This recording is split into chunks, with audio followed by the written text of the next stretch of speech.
ولا مونسبو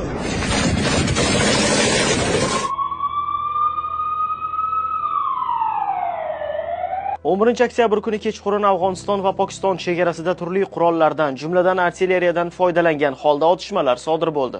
Reuters xabariga ko'ra, Afg'onistondagi toliblar Pokiston chegara postlariga hujum qilgan. Pokiston vakillari Afg'oniston tomonidan asossiz o'qqa tutilgani, bunga harbiylar bor kuchi bilan javob qaytarganini ma'lum qildi.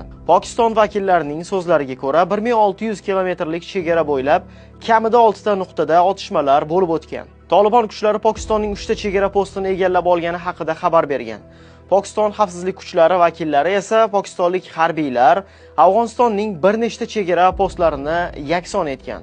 Afg'oniston Mudofaa vazirligi Pokiston Afg'oniston havo hududini buzganiga javoban harbiy amaliyot o'tkazganini ma'lum qildi. Hafta o'rtalarida Pokiston Kobulga havo hujumi uyushtirgan edi.